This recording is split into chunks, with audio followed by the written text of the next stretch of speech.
నాకైతే ఇలాగే ఎవరో చూపించలేదు. కుమారి మేడం దగ్గర పేస్ట్ తీసుకున్నాను. పేస్ట్ తీసుకుని వాడి నాకు బాగుంది.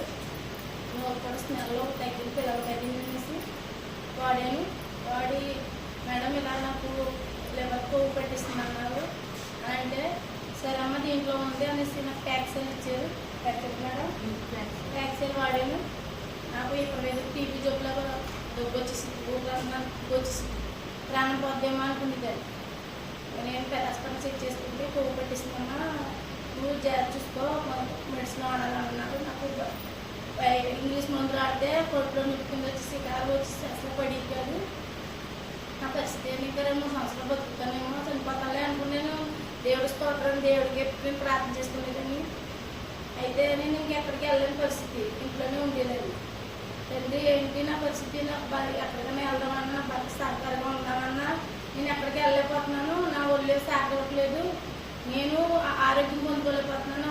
ఒక నేర్చలకి వెళ్తే ఇంకో 2-3 నేర్చలు పైకి వస్తున్నాయి. నీ చిత్రయ్య ఏం జరిగిందనేసి నేను దేవుడిగా ప్రార్థన చేసుకునేదాన్ని. ఏదో రకంగా నా భర్తకి ఏదో రకంగా సహకారంగా నేను ఉండాలని అనుకునేదాన్ని. దేవుడిని అడిగేదాన్ని అంతే. నేను మనుషులతో కూడా ఎవరితో చేర్చేసుకునేదాన్ని కాదు. అయితే నేను ప్యాక్సెల్ వాడాను. దగ్గు ఎప్పుడైతే దగ్గు పడుకుంటే చాలు, ఊపిరి అందలేనంత పైకి లేచినాక సరే తగ్గేది కాదు. అప్పుడు మంచినీళ్ళు వేడి నీళ్ళు ఎట్టుకుని తాగితేనే కొంచెం బాగుండేది. ఆ నైట్ పడుకునే 2, 3, 4 ఒంటి కూడా అయిపోయింది. ఆ టైంలో అసలు నిలబెట్టేది. అలాగే దాంతోపాటు థైరాయిడ్ ఉంది, షుగర్ కూడా వచ్చేసింది ఆటోమేటిక్గా. నేను నేర్చాలని నేను ఇంకేంటి ఎలా బ్రతకలేను ఇంకా అనేసి నేను అలాగే అనుకున్నాను. ఈ ప్యాక్సెల్ ఒకే వాడాను. నేను దగ్గు తగ్గేలాగా వాడదామనేసి వాడాను. నాకు 10 రోజుల్లో రిజల్ట్ వచ్చింది, దగ్గు అనేది తగ్గింది. ఇదేదో బాగుంటుంది అనేసి నేను కుమారి మేడంని పద్మ మేడం గారు నడిపిస్తున్నారు ప్రస్తుతానికి. ఆవిడ మళ్ళీ అయితే నేను ఇద్దరు కనుక్కుని మేడం ఇలా బాగాలేదు, నాకు షుగర్ కూడా వస్తుంది అనేసి నేను అయితే ఒకటే వాడితేనే ఎక్కడ మీటింగ్ మేడం రాజమండ్రిలో మా యాంగర్తో చెప్పాను, ఇలాగా దీంట్లో బాగున్నాయి మనం వాడుకున్నాం, ఇంట్లో పిల్లలకు కూడా ఆరోగ్యంగా ఉంటారు అనేసి. అంటే సరే ఏం చేస్తాను అని తిట్టేవారు. నువ్వు వెళ్ళావా 5 ఏళ్ళు 10 ఏళ్ళు అవగొట్టేసావు అని నన్ను హెచ్చరించేవారు.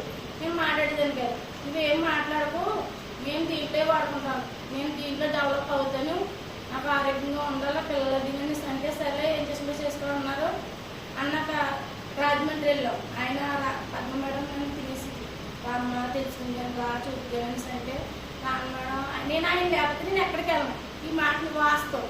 ఎందుకంటే మేడం రాలేదు మేడం తినరానన్నాడు. అడిగాను. అంటే ఏదో రకంగా నువ్వు బదులాడి తీసుకురా అన్నాడు. నేను ఒకటే అన్నాను, ఏంటి పద్మ మేడం బదులాడుతున్నారు, వెళ్దాం ఏంటన్నా చూసుకుంది, ఇది మంచిదైతే దీంట్లో ఉందాం, చెడ్డదైతే వదిలేస్తాం, కూడా నువ్వు బాధపడుతున్నావు కదా అనేసి నేను. అంటే అప్పటికప్పటికి రేపు వెళ్దాం అనిపించుకుని ఆయన సరే అన్నాను.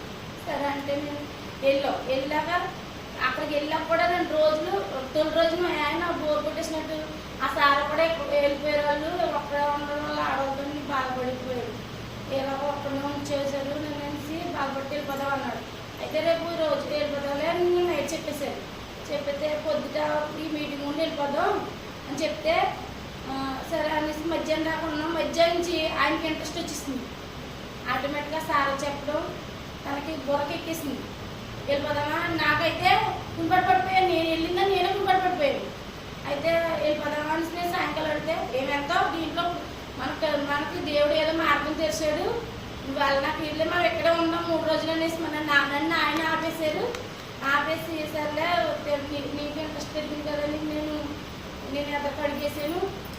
నేనేంటంటే మాకు ఆరోగ్యం వచ్చింది, నేను నాలాగే ఆరోగ్యం పొందుకోవాలి, నా కుటుంబంలో అందరూ బలహీనంగా ఉన్నారనేసి నేను మా అమ్మ వాళ్ళకి వెళ్ళాను. మా కుటుంబానికి అందరికీ ఆరోగ్యం ఇస్తున్నాను.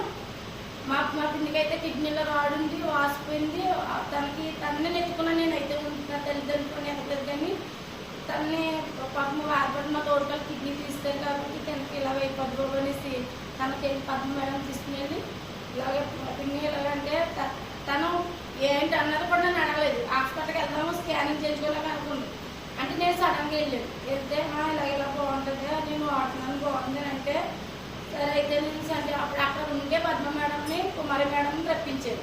రప్పించి మేడంతో చెప్పించి మేడం ఇలా బాగాలేదు మేడం కిడ్నీలో వాడుతున్నానంటే మేడం తీసుకుంటావా ఏంటమ్మని అడగలేదు. ఆవిడ బాధ మేము వెళ్తుల్లోకే చాలా బాగా పడుతుంది అని పడుతుంటే ఆ కాయ ఓపెన్ చేసి 2 క్యాప్సులు వేసుకోమని ఎలా బాధపడుతుందంటే కొంచెం పని చేసి మంచం వదిలేసి ఇచ్చింది కొడుకుని పోయి వెళ్ళి అలా 2 వేసేసాక మాకు అందరికీ అన్నం వండింది. హైదరాబాద్లో మేడం